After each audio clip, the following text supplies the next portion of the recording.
Hello and welcome to Pillars of Eternity 2 Deadfire. I'm super excited for this. I played through the entirety of the first game, playlist link in description below, and it was a really good experience. It's a kind of game that rewarded you for exploring, for getting all the information you could, for it gave you choices that weren't necessarily A or B. There was a little bit of grey in between.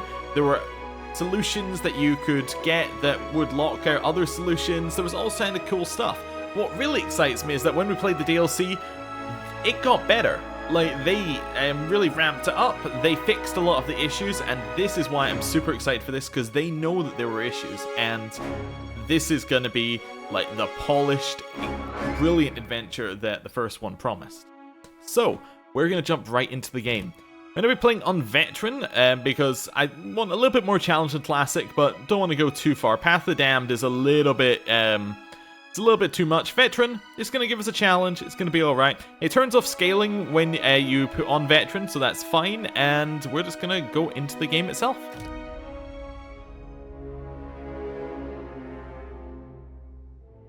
Obsidian Entertainment presents Pillars of Eternity 2 Deadfire.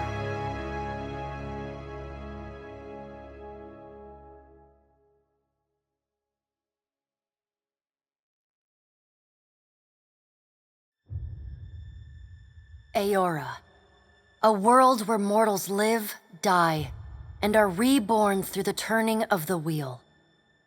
The cycle of reincarnation watched over by the gods, and made possible through pillars of a mystical substance known as Audra. 5 years ago, you traveled from your home to the Deerwood, a nation that had waged war against the incarnated god of light, Aethys, resulting in his destruction. The country suffered from a plague of hollowborn, infants born without souls, that many believed was punishment for killing a god. In an ancient, secluded ruin, you witnessed a secret ritual that inadvertently transformed you into a watcher, one who can see and speak with souls. The ritual also gave you horrible visions, waking nightmares of a past life that threatened your sanity. To put them to rest, you pursued the man who had led the ritual, a seemingly immortal agent of the gods, known as Theos Ix Arcanon. With divine assistance, you confronted and defeated Theos, ending your visions and resolving the Hollowborn crisis. In so doing, you also learned the great secret that Theos had protected: that the ancient empire of Anguith had transformed themselves into gods. Your visions finally put to rest, you retired to the castle of Cadnua, built atop a massive statue of pure Audra, where you ruled in relative peace and prosperity.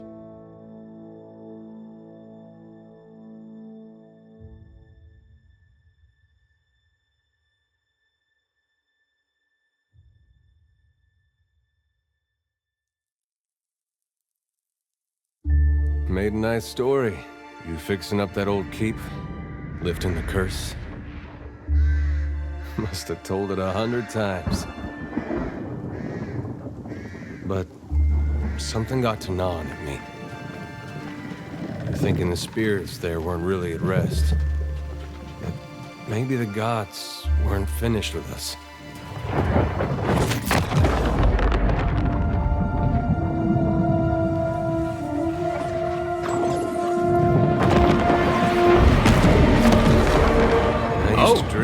My God came back.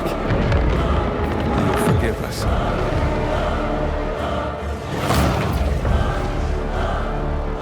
Last the troubled dreams. Sooner or later, we all have to wake up.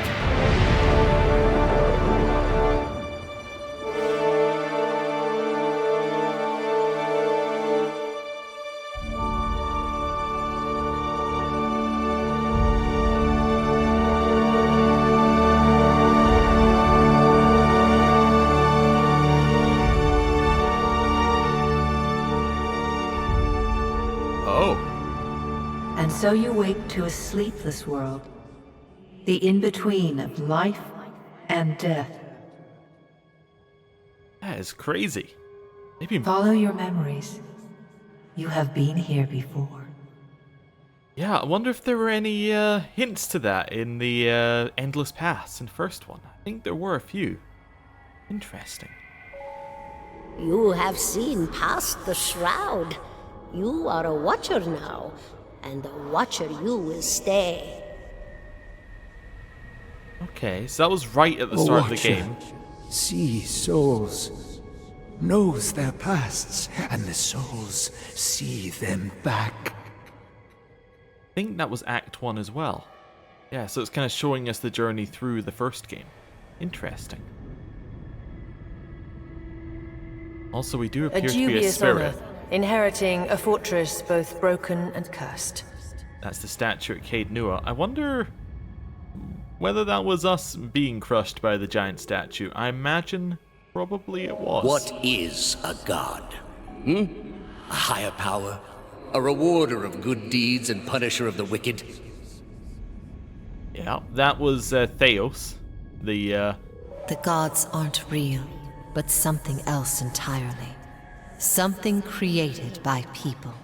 that is Theos's apprentice-ish, or like basically a follower of Theos who was fairly high up and then had a disagreement. And did you ever consider that these were things you were never meant to understand? That their comprehension is beyond you? Okay. Let the world see. Let them decide what to do. Looks like one of the Adra pillars. The wheel has turned again, Watcher. Come. I think the wheel turning was reincarnation, if I remember correctly. An aged dwarf shares this strange floating platform with you. His face is creased by so many wrinkles that his features lie buried amid shadowy pockets of skin. Still, the dwarf's well-practiced habits have left telltale tracks of a welcoming rictus across his visage. You can see his smile coming before it blooms, reshaping the dwarf's face from a hanging sack of flesh into something resembling an oddly carved, merry gourd, replete with unhealthy bumps and discolored splotches. Ooh, it is so nice to have all of this voiced. I was wondering how much... They said it's fully voice acted. I wonder whether that is actually true, like the entire game, because that would be very, very nice. Okay, well, we'll go where the dwarf tells us to go. Almost looks like it's a, you know, a game with death kind of situation. Except instead of a chessboard, Please. it's, you know, playing cards.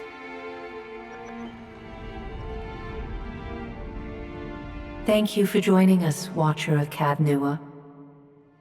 The gaunt woman seated at the table is clad in time-worn black armor that seems too massive for her to move in.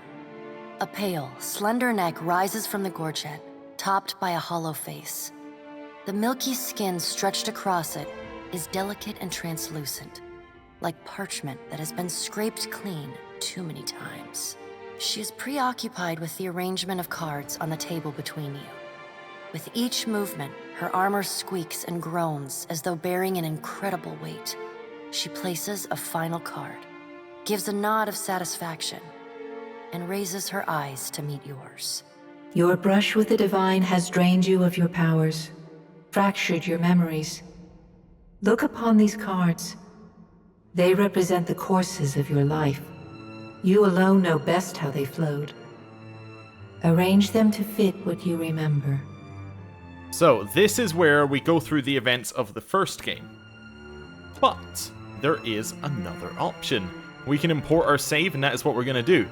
Yes, the character was very imaginative in its name, but we have a save. I believe this one is the last save that I did in the game, which is just before the final choice that you make in the game.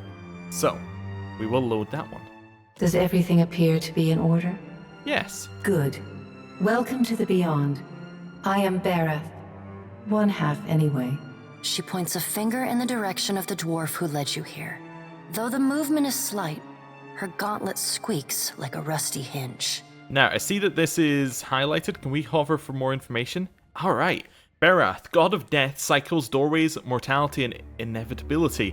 The keeper of the cycle of life and death, Berath is thought to seek to claim the lives of those who have lived past their time. According to folklore, Berath is seen most often in the form of the Pallid Knight or the Usher, two skeletal characters who lead such people to their deaths by way of challenge or trickery. So the other half of Berath would be the dwarf.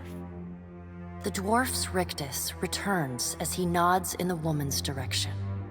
The gods offered you boons in exchange for resolving the Hollowborn crisis. What did you do with the souls?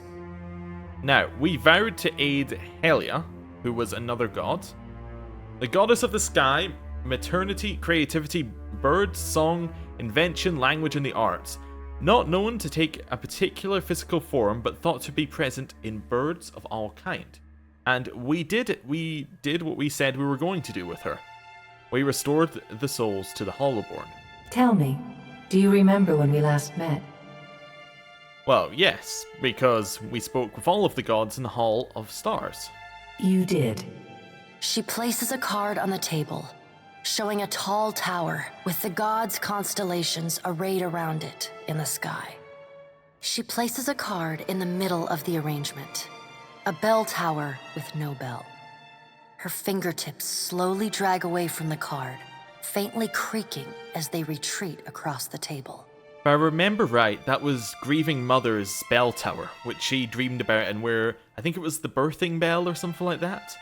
And the bell stopped ringing, and that was when the Hollowborn started appearing. You had need of the gods once before. Now it seems we have need of you. The being that occupied Odnua's statue beneath your castle was the dead god, Aothis. Of this we are certain. What we do not know is what his intentions are. Alright, so that wasn't just Edir's dream. That we are pretty much dead, and that was a giant statue. So Odnua was a powerful Iguithan tyrant. He went mad after the death of his son Maros because he knew there were no gods to ensure he would be properly reincarnated. He dedicated his life to carving a massive statue of his son out of living Adra with the intention of drawing Maros' soul out of the beyond by force. So this was all in the Endless Paths kind of side quest in Pillars 1. Odnua was defeated through efforts of other Iguithan tyrants who buried him with his work. In later centuries, colonists built a castle over the ruins named it Caed Nua. Like the ruins themselves, Caed Nua was considered cursed. And Aothis is of course the dead god. God of rebirth, redemption, dawn, spring, and light. Traditionally shown as a man bearing a candle and wearing a silver crown, believed to have possessed the body of a Raid Seren farmer, Waidwin during the Saints' War, and had been destroyed along with Waidwin at the end of the war. I believe one of our companions in the first game was very much involved with that. He recently reformed his essence in the statue of Maris Nua beneath Caed Nua. In the process of pulling himself from the Endless Paths, he destroyed the castle and left the Watcher of Caed Nua at the brink of death. So we're not dead, is what that's telling me. We're just almost dead. Though Aothis stole a large fragment of your soul, you were strong enough to survive the onslaught and enter the in-between. I'm guessing that's where we are now. The in-between refers to the shadow world that souls briefly wander after death on their way to the beyond. It has been described as a hazy landscape, empty but for the glow of other souls, Adra, and Watchers. This is the space that Watchers peer into when they observe and speak to lost souls and soul fragments. Even the gods cannot reach it. Well, it must not be where we are, because I'm fairly certain we're speaking to a god. You and he are still connected. He has chosen a body made of living Adra, perfused with the power of thousands of souls, including yours. It should be little difficulty for an experienced Watcher to find him. Well, I think we're not dead, but let's ask the question. Am I dead? No. But neither is your body truly alive. Your lungs draw breath, your heart pumps blood, but your flesh is as soulless as a Hollowborn. That is, until I return you. Hollowborn is an infant born without a soul. Yeah, it didn't go too much into depth, but that was the main problem in the first game that we had to deal with. She delicately places a card upright on the table. The art depicts souls flowing out of a pillar of Audra. Well, we were playing a curious character, a character who always wants to know more and want to basically find out as much as possible about everything. So the first one definitely fits me. I want to find him, if only to ask him questions. I know. It is my business to know. 322 in Cadnua and your surrounding lands. Cadnua was a Darwoodian castle built over the ruins of the endless paths of Odnua. Considered cursed, few ventured into its halls and even fewer made any effort to hold the castle or lands around it. You became the de facto lord of the castle after defeating its previous master, the Watcher called Merwald. As the Watcher of Cadnua, you ruled the stronghold until it was destroyed by Aethys. The god of light occupied the Adra body of Maros Nua beneath the castle and pulled himself out the ground, destroying it in the process. Their souls remain in Aethys still. You have the power to save them. Serve me and I will return you to your body. Or don't, and return to the wheel. Do we want to be tied to her? You know what? I think we'll take the bargain. We will say let's get on with it. Good. Before you return to Aora as my herald, you must remember who you were, the last whisper of life in death. For a moment, the sockets of her eyes darken, leaving the pits of a death's head gazing out at you. When you can picture your own face, the beyond will lead you back to your own kind, to the world of mortals. Oh, character creation? It is. Not quite what we looked like, but okay. Yes, we were male. We were, however, not human. We were an elf. More specifically, we were a pale elf, which is good. It's got that. So the elves are the dominant race in Lanfath and the White That Wends, and extremely common in the Deerwood and Adir. Elves are known for their speed and intelligence, as well for a commonly isolationist nature. So, Erd Lenfath, a territory comprised of the forest southeast of Bale River, populated indigenously by a group of loosely affiliated tribes collectively known as Lenfathans, and governed by a council of its 6 most powerful tribes. Erd Lenfath is home to a large number of ruined Iguithan sites, which Lenfathans hold sacred. The ruins have been at the centre of a number of large-scale conflicts with the Durwoodian colonists, whose settlements often encroach on Glenfathan territory and who frequently seek to plunder the ruins for their relics.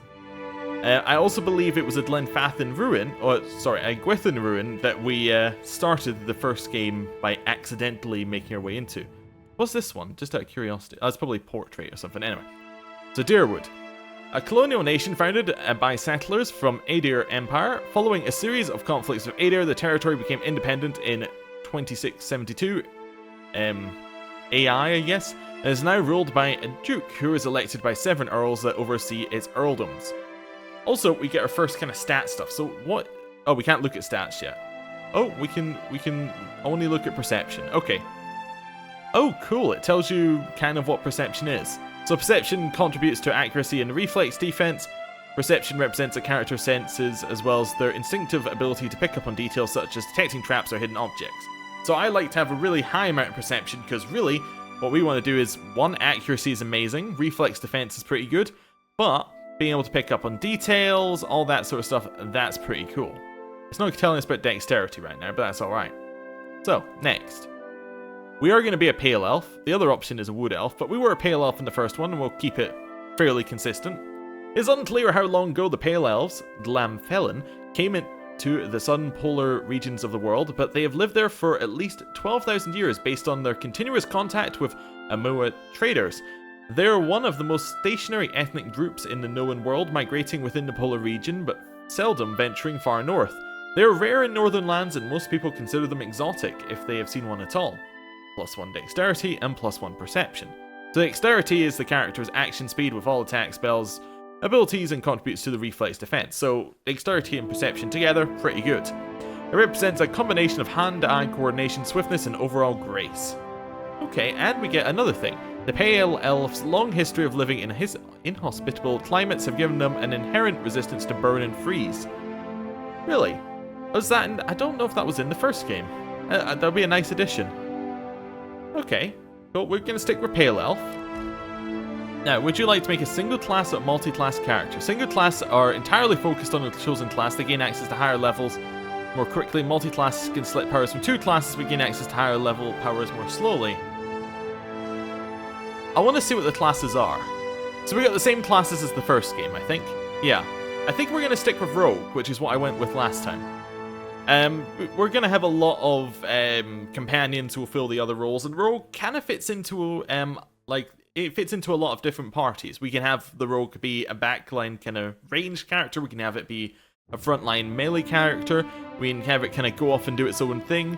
Rogues are generally pretty good, with a lot of different stuff, which I quite like. Say if we went with a fighter, that's probably going to be our tank, and that means that it means that we can't have 2 other tanks in our party at the same time. So I feel Rogue kind of fits a little bit better. We can do different compositions with it. A couple of others fit that as well, but I think Rogue's a pretty good one. So our role is Striker. Interesting, what does that mean? Unequaled in their ability to inflict large amounts of damage and crippling afflictions to a single target. Okay, so it's trying to give you a clue in terms of what classes you might want to, do things with. Are some classes multiple roles? Yeah, okay. So you get a minor role of Striker. Yeah, okay. Oh, that's cool. I like that. It kind of gives you a rough idea. You want to have a balance of a couple of different things. Anyway, we're going to be a Rogue. Resources Guile. Okay. Rogue abilities require and consume Guile on use. Outside of combat, a Rogue's Guile is restored, ready to be used in the next encounter. Now, I may be wrong, but I don't believe there were any resources in the first game. So what have we got here? So Focus, yeah, there was Focus, which was a resource. Have they added more in? I think they've added in resources for everyone. Like, some classes had resources in the first game. I think some ones have new resources. Okay, that's cool. I like that kind of stuff. Anyway, Guile. Rogues are vicious killers, feared for their brutality of their attacks. They may be found as often in dark back alleys as the heart of a battlefield skirmishes. Though unpredictable and undisciplined, rogues are commonly used as shock troops or as part of a surprise attack. The withering attacks, breaking enemy ranks and morale. Rogues tend to congregate in larger numbers in cities where they can be steadily employed as mercenaries or hired muscle. So we get a bunch of new things. We get Bluff. All but the most honest adventurers find it useful to stretch the truth on occasion. Unscrupulous denial, feigned ignorance, gross exaggeration, and bald-faced lying are all covered by this skill.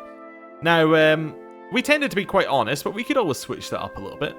Streetwise. Streetwise covered the basic rules of survival one learns on the streets and back alleys of major cities. It includes urban readiness as well as appropriate etiquette for dealing with unsavory types. So that's more of a conversation skill.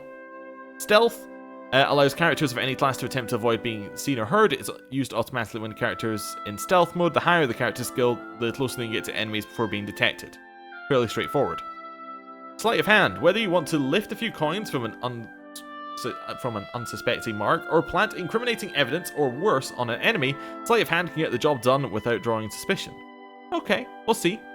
And then mechanics. So this is basically traps, locks. It's also got, if it's the same as the first game, has a lot of stuff to do with conversations. Anyway, traps and locks can be a problem for even the toughest adventurer, draining their resources and injuring or killing those who are unfortunate enough to trigger an unseen floor plate. The mechanic skill makes it easier to open locks and disable traps. Additionally, any character can use the mechanic skill to place traps of their own. The higher mechanic skill, the more accurate the trap. In conversations and scripted interactions, mechanics can be used to activate or disable a variety of machines. Okay. So what I'm interested, we can also preview our ability tree? Alright, that's cool. I don't think in the previous one it gave you an ability tree, it just kind of said you've now got these abilities that you can get, and it gave you prerequisites. So it kind of had an ability tree, it was just kind of hidden. So being a rogue, at 0 level, we get sneak attack. So if we approach unseen, we can do stuff. So if I right click, there we go. So if the target is flanked, has an affliction or a mind affliction, we basically get 30% damage. So if we get crowd control with, along with our rogue, very, very good stuff. What do we get at level 1? So we get the ability to escape combat or engagements, potentially, or the ability to cripple, which is very nice, because I think that would count as a body affliction. Maybe. Anyway, we also get backstab, which increases damage done from stealth or invisibility. Okay. Defensive roll. When critically hit, the rogue becomes briefly immune to engagement. Character becomes more fleet and nimble, increasing striding, granting defense bonus. Gain additional weapon set. And gain scaling effectiveness in unarmed attacks. Though not as effective amongst unarmed strikes, benefit from increased accuracy. Okay, interesting. So we can kind of have a little bit of monk stuff if we want it. Alright, yes, rogue. So do we want a Ooh, these are new subclasses. So what have we got? Assassin. Assassins trained to strike opponents who are completely unaware of their presence, often killing hapless victim in a single blow. However, assassins are more fragile than other rogues, making them vulnerable in toe-to-toe fights. So we gain the Assassinate passive, which grants stealth attacks, bonus penetration. So penetration, when a damaged attack hits a target, the attack's penetration compared to the other target's armor rating to determine how much damage gets through. Penetration comes from the weapon or spell that is being used, but can be raised through the use of magic, abilities, talents. Yeah, we've got all of that. And raw damage doesn't use penetration. So full penetration, 30% extra damage. So if it were twice the armor rating, if we just have normal amounts, we do the damage that the ability says, I think. And if we're under, we do less damage. Yeah, fair enough. Okay, penalty. All damage received is increased. Okay. That gives us the extra one of Assassin, but it doesn't give us too much. Well, maybe it gives us some extra stuff further down, but basically just saying we now get Assassin. Which allows us... Okay, so we get 15% extra damage all the time. And we gain the Assassinate passive, which I think we already have. With it. Oh yeah. So it increases accuracy, which is how accurate you are with an attack. So that's compared to the corresponding defense on the opponent. Determine how the attack roll will be modified. If the attack is above the opponent's defense, it'll be likely to be a hit or a crit, or less likely to be a graze or a miss. And then critical hit damage. So a crit is any attack roll that is above 100. Okay. It doesn't exactly say like what our bonuses are. So it's just saying it gives our stealth attack. If I look at sneak attack, does that tell us anything else? No. Interesting. It doesn't really tell us exact numbers, but that's alright. What's Street Fighter? Street Fighters excel when the odds are against them, becoming especially deadly when they're outnumbered or bloodied. So bloodied is when they are lower health. Okay. So sneak attack becomes more deadly, and recovery decreases when the Street Fighter is flanked or bodied. So what's recovery? Recovery is the amount of time that a character spends between actions. Okay. So if we're flanked, or if we're low in health, we'll start doing more stuff. We'll start doing stuff faster, I mean. Weapon crit damage increases when Street Fighter is both flanked and bloodied. Well, that's good. Extra crit damage. But the penalty is recovery is slower when we're not flanked or bloodied. So we have to put ourselves in bad situations for this to come to anything, basically. Okay. And then Tricksters. Tricksters dabble in illusion magic to augment their rogue abilities. Using magic, Tricksters can find their way out of almost any situation, but their sneak attack is less powerful than other rogues. So we gain access to illusion spells, and they cost guile from wizard levels. Okay. And how much does sneak attack do then in terms of damage? 10%. So we're losing 20% damage on that. But we learn a spell, and then we can select things at different levels. Interesting. Trickster sounds neat. I'm tempted for no subclass. The Trickster does sound really, really neat. I also like Assassin. Let's take Trickster. Let's be a little bit of a magic user. Just a little bit. Now, which ability do you want first? Escape, which allows us to break engagement to avoid attack. So basically, we're immune to engagement and get 50 deflection, which is one of the defenses that you can have, and obviously makes it harder for us to be hit by abilities that hit deflection. Okay. Or do you want Crippling Strike, which gives us Hobble? Well, I kind of want Escape, I guess. Because Crippling Strike would be really good if we're going for that kind of thing. If we're going for, like, Hobble them, that makes their sneak attack do more, all of that sort of stuff. But Escape, that just gives us a way to back out, a way to kind of continue jumping around. Kind of fits with our Illusion Trickster kind of thing. We don't want enemies to be able to catch us. Seems good. Right, what are we going for? So it's given us some stars to tell us what's important. So Perception, it contributes to accuracy and reflex. So, we +1 accuracy and then +2 reflex for every perception, I think. Is that right?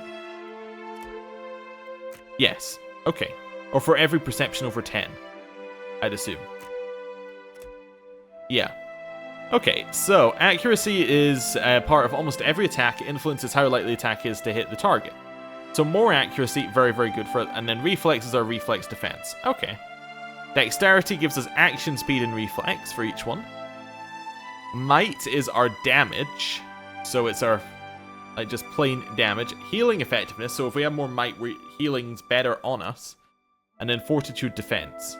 Okay, so we're not really looking for fortitude defense, but the ability to do damage is definitely really good.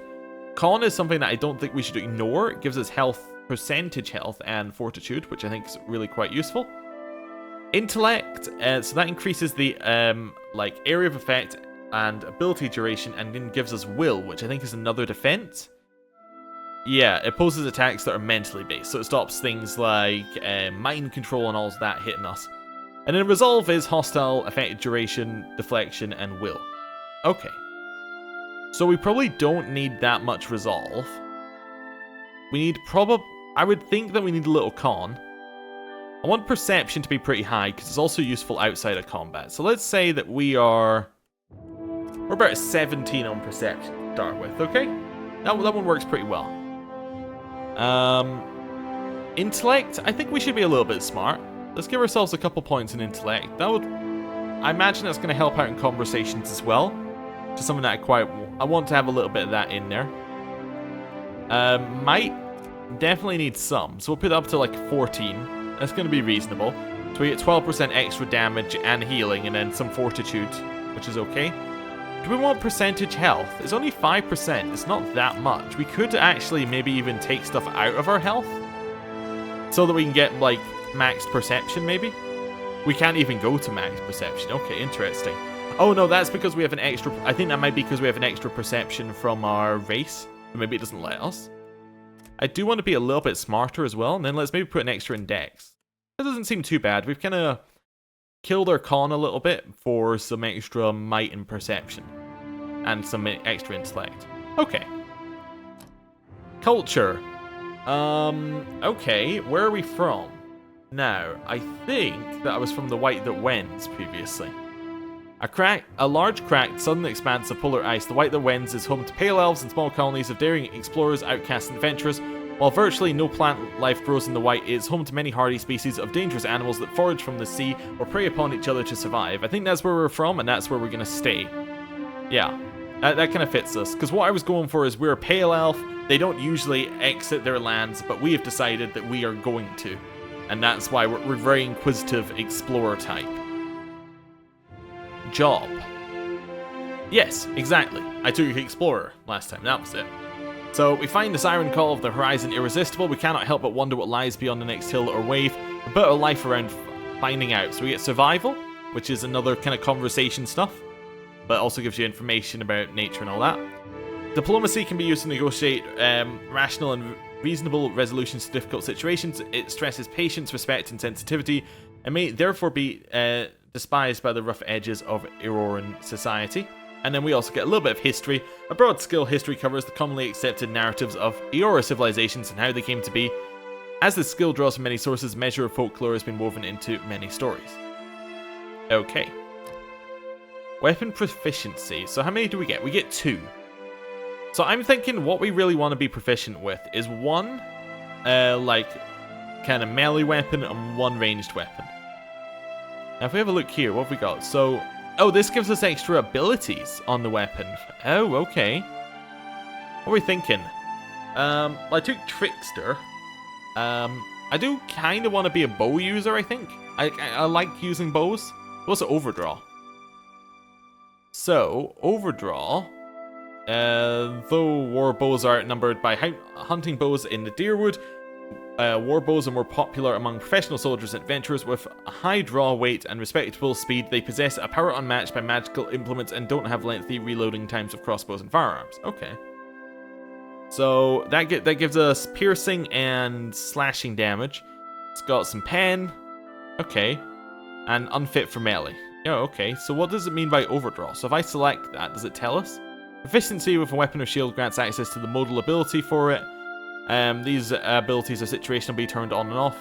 There is no penalty for using a weapon without the corresponding thing. We just don't get the modal ability. Modal is kind of like a, yeah, it's just either on or off ability. So we can penetrate tougher armor with it. Okay, and then rapid shot allows you to shoot more, and interrupting shot allows us to interrupt people. And that one allows us to make people go prone. Okay. I think I'm going to go with that bow. We're going to take off the crossbow. Then one-handed. What are we thinking? Not a club. A dagger is definitely alright. So what is parrying blade? Parrying blade gives us a trade... Okay, so it focuses on deflecting attacks, trading damage for deflection. We don't have a lot of deflection, so that's not very good for us. Also, we got a stiletto. Gives us piercing thrust, so we aim for weaknesses, trading recovery time for penetration. So that lets us get through more armor. A rapier. Carefully strike with your rapier. Fighting this way increases accuracy at the cost of recovery. Okay. Or a saber. Gain penetration at the cost of recovery time. And then we got a sword. Fight in close quarters, penetrate armor more effectively at cost of a lower deflection. I kind of like the half sword because it works very well with the fact that we've got a lot of reflex defense, so we'll probably use the bow against anything that's going to hit against deflection, and then we'll use the sword against anything that hits against reflex. That works for me. Yeah, those two are good. Customization. Okay, so we have to choose our face. Oh, that was our face. That's perfect. Found it straight away. But just in case you're wondering, here are the many, many, many faces that we could have. There you go. But we're going to choose that one. We're going to stick with the same old. Right. What are our colors going to be? Ooh, that's a little bit too blue for me, I think. Brown? Yeah, a little bit boring. We go for something a little bit more stylish. A little bit of a red? Maybe? We go for purple. Yeah, I kind of like that. It's going to stand out a little bit. And then we're going with the purple. Oh, so that's our trousers color. We could just go for a darker color for the trousers. Yeah. Or we could go like white.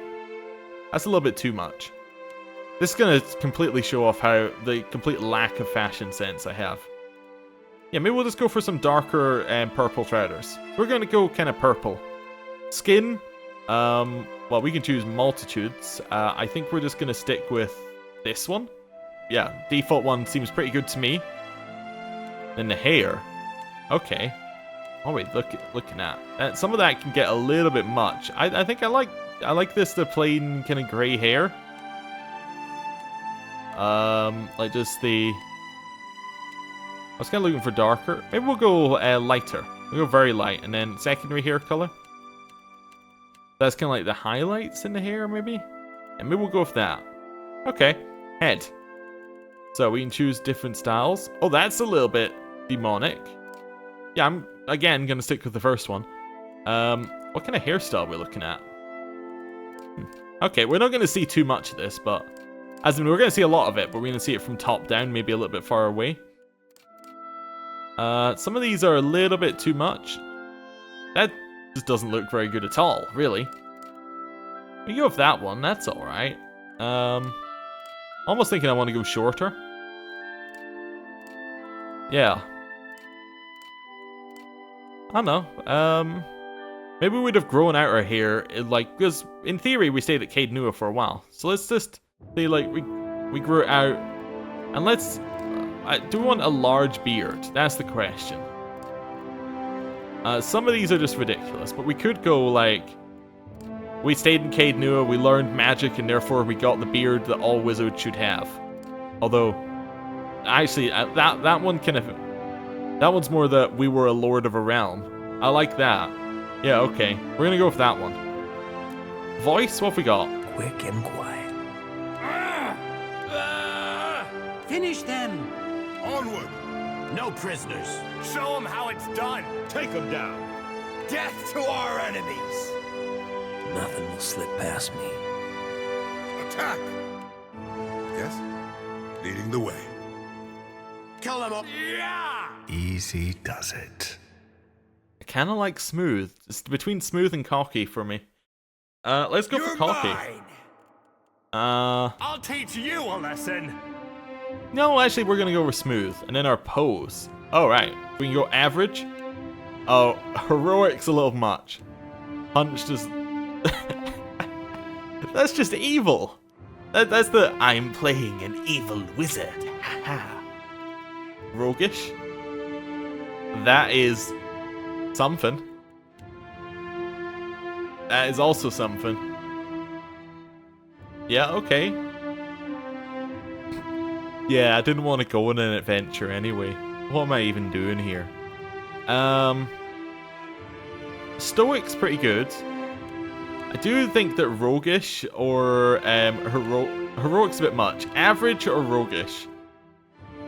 Sassy's a little bit much. I think we're gonna go with roguish. Yeah. Okay, next. We need a name.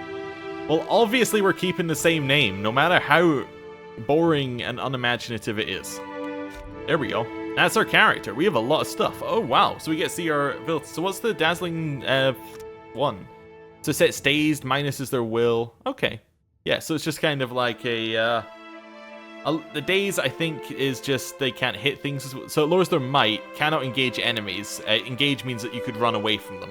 Like, engage is what gives them attacks of opportunity. And it lowers their penetration, so it makes it less likely that they can get through armor. Minus will, so they get more affected by this sort of stuff in the future. Okay. Yeah, I like it. I like it. And then those are our stats. Metaphysics? That one's a new one. Interesting. Okay. Let's go. What's this one? Oh, we can see our full character. Yeah, I like it. I like it. We've grown a little older since last time. But, yeah, we kept a little bit of the swagger. I'm done. Oh, I need to click next. Go forth now, Watcher, as my herald. Know that I do not give you this title lightly. When the time comes, you will have the power to reveal the souls that cling to you.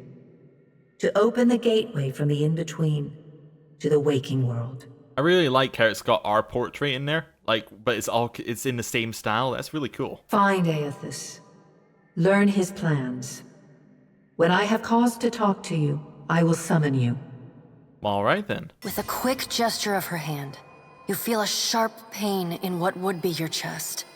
The pain continues, intruding deeper into your soul. Looking down, you see a small lump of darkness roiling within you. The darkness lingers there, but the pain abates and fades entirely within the span of a few seconds. A chime. Do not fear, Herald. It will not harm you unless you choose to cross me. I trust it will not come to that. Her gauntleted hand gestures to the dwarf, hovering nearby. The dwarf nods, contorts his face with his odd smile, and gestures to a new door. All right. Oh wow, we can zoom out quite a long way now. I think it's time to leave. We talk to the dwarf? The creases of the dwarf's face tighten into a smile as he gives you a courteous nod. That is brilliant. Everything is voice acted. Fantastic. Okay, which way are we heading? Over here? Oh, so we've moved from stones to these kind of wooden floorboards. Wonder if there's any particular reason for it. Okay. Where are we off to?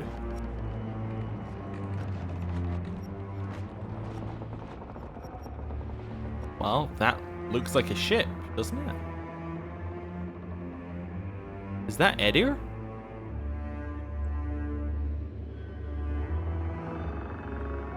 Hello? Goosebumps rise on Edir's arms as, at your approach, but he seems unaware of your presence. Ooh.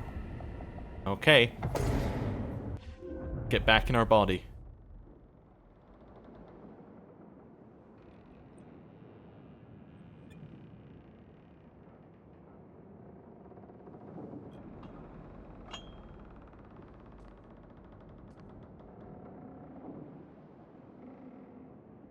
The return to your body feels like waking after a fitful drunken sleep. The rocking of the ship sends pain jolting through your limbs. Crashing waves hammer inside your skull. Adair watches over your body with a glazed look, taking long, even tokes from his pipe. At the first movement of your chest, he starts. His gasp, mid-puff, sends him coughing and straining for breath. I really like as well that they're telling us where, like, this is a result of the choices you made in Pillars 1. Like, it's just a light, helpful reminder. No, there's no way. You're awake. What are you doing awake? How are you feeling? I'm not gonna say, who are you? That's a little rude, isn't it? Like, oh yeah, Edir, you know, we traveled with you for several months on this journey, on this adventure to save the world. Who are you again? Let's be honest with them. Let's say that we're weak, but it'll pass. Sure. You've been out a long time. I hate to cast a pall over your recovery, but I'm afraid I have some bad news for you. Oh, it's the statue from Caed Nua. He's brought the head along. Fantastic. The voice echoes from inside the bust. The remains of the steward of Caed Nua. Caed Nua has been destroyed. Aethys possessed the statue of Maros Nua and rose from the ground, consuming the souls of all nearby. Maris Nua was the son of Od Nua, an Egwithan tyrant. Not much is known of Maris, but Od Nua became obsessed with restoring his son to life. He engineered a massive statue of living Adra to house Maris' soul, but his plans were stopped by the concerted efforts of the Egwithan tyrants who saw him as a threat. Maris Nua's intended Adra body remained buried in the castle of Caed Nua until Aethys occupied it. I think I may have read that one, but it might just be similar to another one. It is only by the exceptional strength of your soul that you survived. And even then, just barely. The further Aethys withdrew, the weaker you became. We chartered this ship and followed him to the Deadfire archipelago. The Deadfire archipelago marks the eastern edge of the known world, dominantly populated by island Awumawa, who are very tall blue people, if I remember correctly, who make up the tribes of the Huana, and the chains of hundreds of islands span thousands of miles. The Deadfire contains myriad climates and biomes that are home to a bewildering array of creatures. The last century has brought ambitious colonial traders, explorers, and pirates to the Deadfire, but travel east of the archipelago is blocked by the destructive storms of Ondra's mortar. Legends among the Huana speak of an ancient cataclysm that devastated their people thousands of years ago. Details of the event have been lost to time, but Huana storytellers claim that it destroyed everything they had built, sinking even the greatest of their cities beneath waves. Ondra is another god, in case you were wondering. I know not how, but it seems he has retained a piece of your soul, and proximity to it has brought you back. We're just gonna remain silent. Misfortune's brewing topside. Magrance fires, the captain stirs. An older man with ale-sour breath rubs his bloodshot eyes and stares at you. Magrin, goddess of war, fire, transformation, purification, consumption, and trials. Patron goddess of the Deerwood. Thought to have been blessed by the Godhammer bomb that destroyed Waidwin and possibly Aethys. Thought to have blessed, anyway. Continue. Engrim, the smell of drink on your breath could wake the very dead. Now what's this about? Pirates.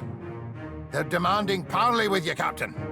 I know this is asking a lot, but you better arm yourself and get on deck. Should be some gear in there. Alright, let's get the gear. So that gets us our warbow. Alright, so we get all the gear that we would need for our class. That's good. And then Halia's bounty. So we get 3 uses. It increases ship morale. So is there ship combat? Anyway, it also gives plus 10 to all defenses, plus 2 to all skills, and plus 25 max health. Alright, now make some use of it. Okay. Right, yes, I'm fairly certain I can work out how to equip items. So I just drag the item there, of course. Well, is it better than our shirt? Which one's better? That one gives us recovery time 0. That one does increase the recovery time, so it's not. There is an argument to be made for simple clothing, but we'll wear what it tells us to wear just now, and then we'll make our second weapon set with our bow. Okay, we'll stick with our sword for just now. All of that looks pretty good. What's that? 200 up top. That must be the amount of money we have. Okay, interesting. The pirates of Deadfire are notorious. I suggest you deal with them quickly. Okay.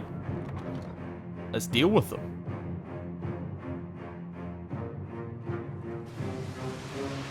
Well, What have we here? A little sloop? Lost and alone in the storm? Is this bit... Oh, this bit is not voiced. Okay. A surly, brutish-looking captain stands stiff-backed before his crew. He scowls as he assesses you, his hair whipping about his ears in the wind. I'll be taking your ship now, if you don't mind.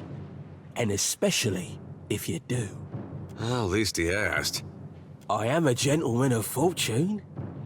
The captain shrugs in the sheeting rain before pinning you with a slow, murderous grin. Give her up easy, and I'll see you get a swift death.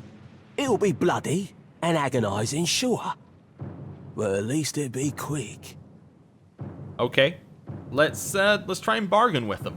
I don't have any quarrel with you. Why do you want my ship? Why complicate this with a quarrel? I see, I want, I take. It's as simple as that. So what is dispositions? Also, I'll get rid of that one. So, you've gained a reputation in a disposition. Dispositions represent how people perceive your personality throughout the world. Even seemingly nasty reputations will be favored by some people, and benign reputations sometimes bring out the worst in certain people. No disposition is inherently good or bad. Okay, so it's basically the personality stuff that we had in the previous game. Okay. Now then, me and my mates will be helping ourselves to your ship. There's no need to see her sunk by the storms. Or my culverins. With a grunt, he nods towards the port cannons. Listen up, mates. He cracks his neck as he addresses his crew. I'm off to spear me a bigger fish. One with sharper teeth like. I'm trusting you lot not to cock this up. Don't damage the sloop when you take it. Play with the crew if you'd like, but don't bring me any prisoners. None that are alive. Oh, so he doesn't want to talk. You heard, bandwidth! Alright, well I paused it there, just so we can see what we're doing. So, that's our rogue power pool, and then, okay, and then everything uses from the power pool. Visage of Death's Herald. Use your watcher powers to gaze through your target's eyes deep into the soul, temporarily frightening them. Okay. Let's get our half sword out. And then with AI is enacted. Okay, yeah, we'll look at AI later. So, you know what, we'll wait just a couple seconds. Okay, that's fine. Combat introduction. Characters with red selection circle are hostile to you. To attack an enemy with your currently selected weapon, click their selection circle. You can also press the button in the lower corner of your screen to put the cursor in the attack state. Okay, that's fine. Do I want to just attack, or do I want to do something else? I could escape and then attack elsewhere. You know, let's just hit them. We've got, okay, so their armor is 3. They've got low defenses. It says we've got 130%. I guess that's chance to hit. That's pretty good. Yeah, that went well. Let's just leave it on pause. Edir is a monster. Okay. Right, I'm going to use this spell. It's got... A lot of them have got a chance of missing it. By the way, in case you wonder what's up with the spell circles, the kind of orangey red bit in the middle, that is, like, it'll hit everyone no matter what. But if you see here, the yellow bit on the outside, we have to move into the point where the red is hitting for it to hit allies. So what we can do is we can kind of, yeah, we can hit it like that, and then it only hits them. Also, I think the bit in the middle has a higher hit chance, or at least it used to, maybe? Maybe I'm just imagining that one. But I'm trying to see if I can hit all of them. I can. So let's hit those 3 for a spell. Right. Okay, that's good. We got some dazed, we got some that are now staggered. You know what, actually, given that nothing's attacking us, what I might do is I might switch to our second weapon set. And then just shoot them with a bow and arrow. Take out the bow, please. Oh, we have to wait for that to charge? Never mind. Switch back to the previous weapon set. Take out your sword. No, you have to fight those pirates now. Oh, we're almost dead. We can't lose in the tutorial. Apparently we can lose in the tutorial. Oh no, if we lose in the tutorial, it just says, no, actually, you can just survive. It's alright. Okay, so triggering a trap being knocked out in combat will apply an injury to the character. Injuries remain on character until you use food or drink, arresting it in it. Okay. You've defeated the pirates, but you're not out of trouble yet. I've defeated the pirates. I assume once I got knocked out, Edir destroyed them. Anyway, the storm picks up, lashing your ship and driving you dangerously close to the rocky shore. The Defiant is a ship purchased for the last of Cade Nua's riches, has borne you from the eastern reach of the Deadfire archipelago. Crew hurries to reduce sail and batten down the hatches. They work quickly, but the ship is listing heavily. Just then, a loose crate tumbles towards you, gathering speed on the rain-slick deck. It misses you, but knocks Chihuke, one of your deckhands, off his feet. The Defiant heaves. Tupik pitches over the side. He grabs onto the rail, but his fingers are slipping. He cries out for help. Meanwhile, the runaway crate totters towards the edge of the deck, ready to plunge overboard. You recognize the symbol on the front, recognize it likely contains the salvage from Cade Nua, your keep. I'm obviously rescuing our deckhand. Material wealth does not matter that much to us. You grab Chi Tupik's arm just as his grip falls. For a tense moment, he hangs suspended over the rolling sea. Then, with a mighty tug, you pull him back onto deck. You hear a heavy splash. The crate from Cade Nua is gone. Chitupik, meanwhile, nods in gratitude and hurries to his station. Meanwhile, the storm has nearly driven you ashore. A flash of lightning reveals the treacherous coastline and Aethys striding into the distance. The lookout barely has time to shout a warning before the Defiant runs aground. The impact hurls you from the deck and into a froth of waves, bodies, and splintering debris. You struggle towards the beach, and just ahead, even as the surf tugs you towards the open sea, you kick and paddle with all your might until at last you feel sand between your fingers. Pulling yourself ashore, you collapse. And that is where we are, I guess. Well, hopefully nobody followed us here. Oh. Looks alright. Oh yeah, we kept our statue head. Okay. You've been getting a lot of sleep so far on this trip. I'd have woke you, but you look so peaceful with your face in the sand. Edier runs his fingers through his hair and removes a strand of seaweed he finds lodged there. He examines it closely and then tosses it into the sand. If you're worried about the ship, you can stop worrying. It's wrecked right over there. He points out the Defiant, despite it being difficult to miss from your vantage point. So far, it's just you and me and the chair lady over there. Edier nods towards something further up the beach. It's a relief to see you awake, my lord. I worried you were in for another long sleep. Your steward appears to be lodged between some rocks. Despite this, her tone is warmly cheerful. Where are we? Don't know, but it's real pretty. Difficult to say for certain. The Deadfire is spotted with islands, some quite small. The good news is that if the storm hasn't spun us round entirely, I'd say we're in charted waters. I believe the Valian Trading Company operates in the region. Valian Trading Company, an outward-looking mercantile order from the Valian Republics. The 30,000 employees are tasked with delivering profit on the homeland's investment. In the Deadfire, this means refining and exporting luminous adra in enormous quantities. Hence that little visit from that wretched pirate captain. Well, we could shout and ask Berath for help? No. Let's be sensible. What do we do now? It is your decision, but Aethys still holds a piece of your soul. He was moving inland last I saw of him. I rather think he will have been hard to miss. Let's see about the other survivors. And somehow we gotta get the ship repaired. I don't want to be paddling out of here on a salvage raft. For now, I'd say your best bet is to find some sign of civilization. If nothing else, we may be able to hire on a shipwright. My lord, if it is not too taxing, could you explain how it came to pass that you were returned to us? Okay. Let's figure out how we want to phrase it. So we can say that Berath gave us a choice, Aethys or die. Berath gave me a sacred duty, I'm to hunt Aethys for the other gods. Okay. Turns out the gods are too dumb to figure out what Aethys is doing, so they sent me back to figure it out. We're not quite that disrespectful. Or we can say, I've returned as the Herald of Berath. I'm on a special mission to find Aethys and learn what his plans are. Dramatically. I think we're going to go with the first one. Direct to the point. My soul passed into the beyond and Berath gave me a choice. Find Aethys or die. These gods. You make one deal with them to stop a madman and the next thing you know, they're threatening your soul. I wonder, actually, you could make a deal with Berath in the first game.